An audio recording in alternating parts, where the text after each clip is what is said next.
Olá, nosso grupo é formado pelas alunas Eduarda, Júlia, Cauane, Luana, Luísa e Maiara, e nós iremos abordar o tema ética, suas características, moral, abrangendo esse conceito na filosofia de Platão, Sócrates, Aristóteles, Kant e Max Weber. O que é ética? Ética é a ideia de caráter, designando os costumes e o modo de ser de uma pessoa ou de um grupo de pessoas. É também a área da filosofia que busca problematizar as questões relativas aos costumes e à moral de uma sociedade, sem recorrer ao senso comum. É a reflexão sobre toda a essência que permeia os princípios e valores que compõem a moral, a área que busca compreender o sentido por trás da vida humana e as raízes do bem e do mal. Um dos principais objetivos do estudo da ética é nortear os principais deveres do ser humano, considerando as bases que moldam o contexto social no qual ele está inserido.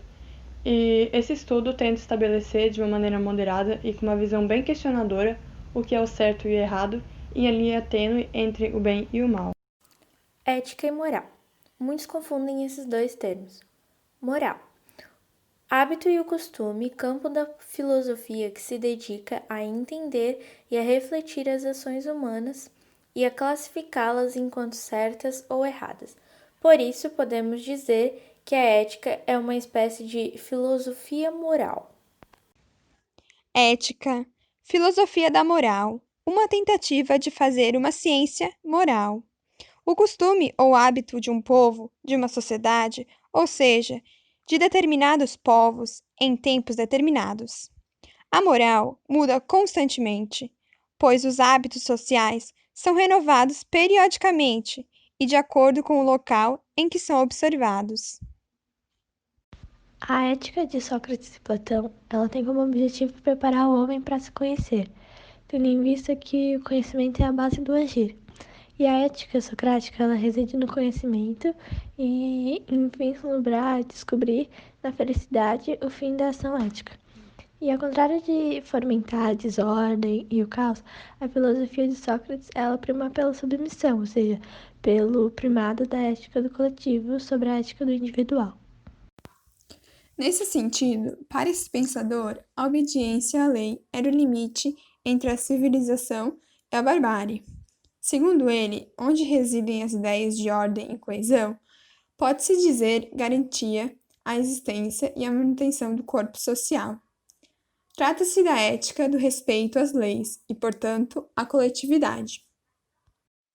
A ética aristotélica inicia-se com o estabelecimento da noção de felicidade. Nesse sentido, pode ser considerada uma ética eudemonista, por buscar o que é o bem e agir em escala humana, o agir segundo a virtude. A felicidade é definida como uma certa atividade da alma que vai de acordo com uma perfeita virtude. Partindo dessa definição de felicidade, faz-se necessário um estudo sobre o que é uma virtude perfeita e o que é uma virtude moral.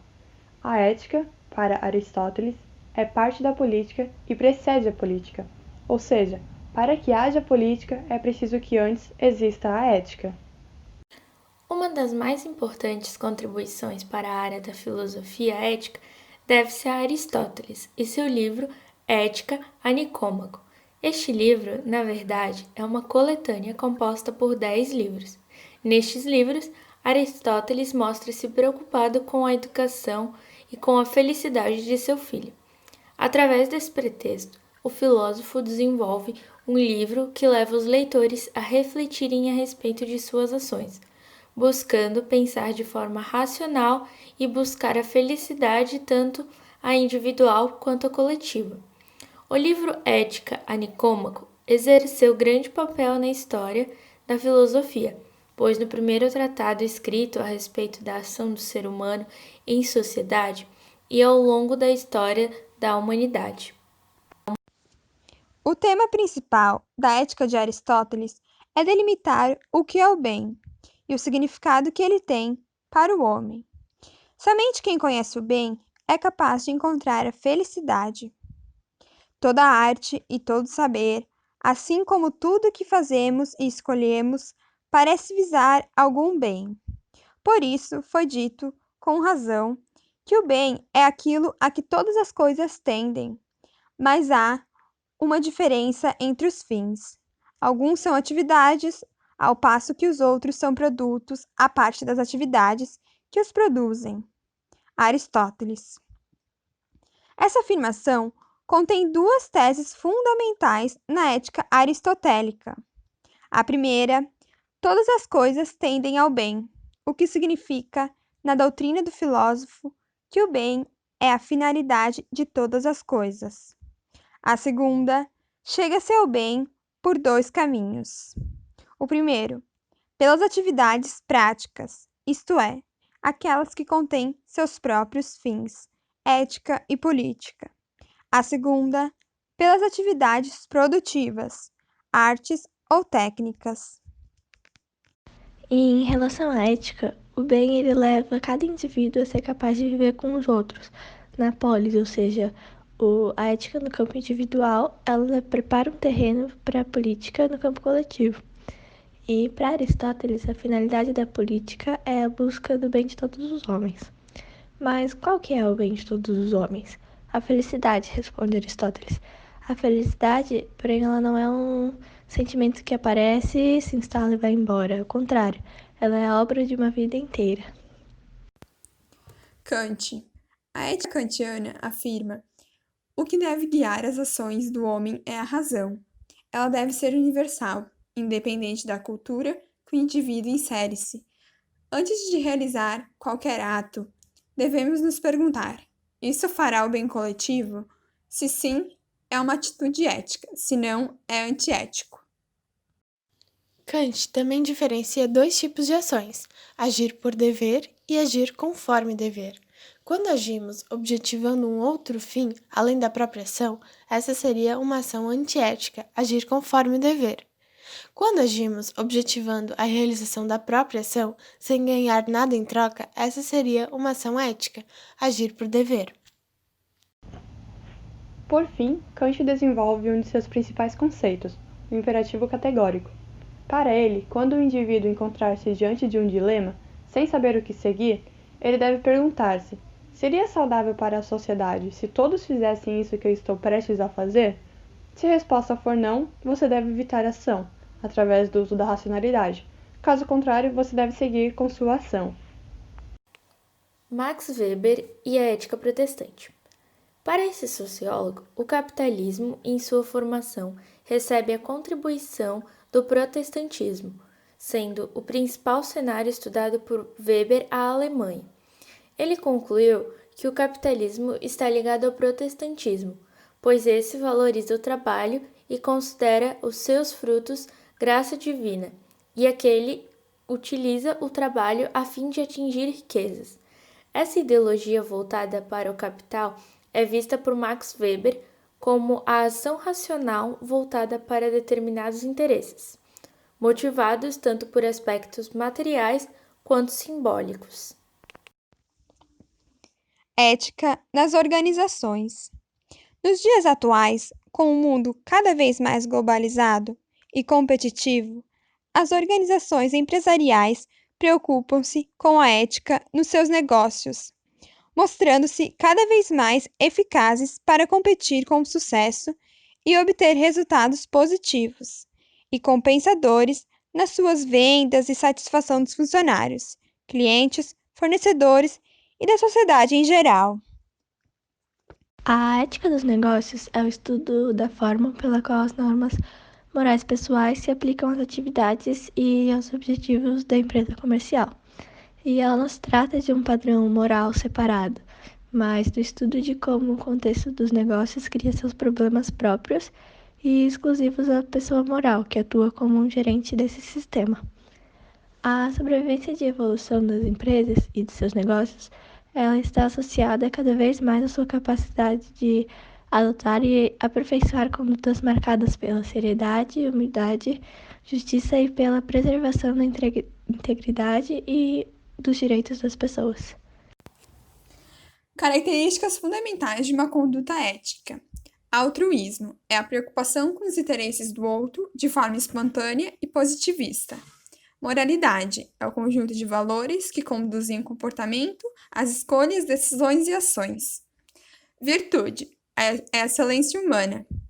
é aquilo que nos faz plenos e autênticos. Solidariedade orienta a vivência em harmonia do indivíduo com os demais. Consciência é a capacidade de distinguir o que é certo ou errado, de acordo com as virtudes ou a moralidade. Responsabilidade ética é o consenso entre a responsabilidade pessoal e coletiva. A ética profissional é um conjunto de valores, normas e condutas que conduzem e conscientizam as atitudes e o comportamento de um profissional, composta pelos padrões e valores da sociedade e do ambiente de trabalho em que o indivíduo está inserido. No meio corporativo, traz maior produtividade e integração entre os colaboradores. Já no meio profissional, ela agrega confiança, respeito e credibilidade ao trabalho. A ética profissional é de interesse e importância da empresa e também do profissional que busca o desenvolvimento de sua carreira. O profissional que apresenta uma conduta ética possui experiência e autonomia na área que atua.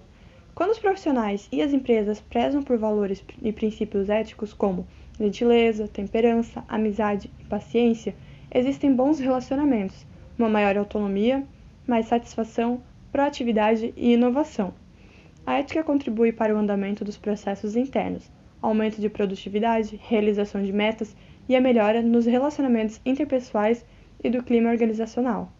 Para isso, é conveniente que a empresa tenha um código de conduta ética para orientar o comportamento de seus colaboradores de acordo com as normas e postura da organização. O Código de Ética Empresarial facilita a adaptação do colaborador e serve também como um manual para uma boa convivência no ambiente de trabalho. Crise ética no Brasil. Corrupção por parte de políticos, empresários e até mesmo por parte da população, conhecida como aquele jeitinho brasileiro. Exemplos de situações antiéticas: furar filas, adquirir produtos piratas ou frutos de roubo, pegar um objeto emprestado e não devolver, falar alto ao celular dentro de lugares públicos, ser grosseiro e ofensivo, obter vantagem em cima do sofrimento ou desvantagem do próximo, jogar lixo em local inapropriado, sonegação de impostos, utilização de trabalho infantil ou escravo. O Dia Nacional da Ética é comemorado no dia 2 de maio. Agora eu vou falar um pouquinho sobre a filosofia no Enem. O Enem ele tem essa característica, de colocar questões que juntam mais de uma matéria. Então, eu vou apresentar aqui para vocês alguns relacionamentos com a filosofia. A gente pode aparecer, a filosofia com a biologia, em questões de ética e pesquisa científica. A filosofia junto com a geografia e a história, com a ética em questões sociais. E, além desses relacionamentos com a filosofia e outras matérias, normalmente cai só a filosofia, ou seja, ela é muito interdisciplinar. Além disso, outra característica que vale levar em conta é que as questões, de modo geral, são bastante conteudistas. Assim, a gente percebe, que a ética e a justiça, elas são bastante presentes no Enem, como isso pode ser visto numa pesquisa feita pelo GEEK, que revelou que os 5 assuntos que mais caem em filosofia é a ética e a justiça, com 21,1%.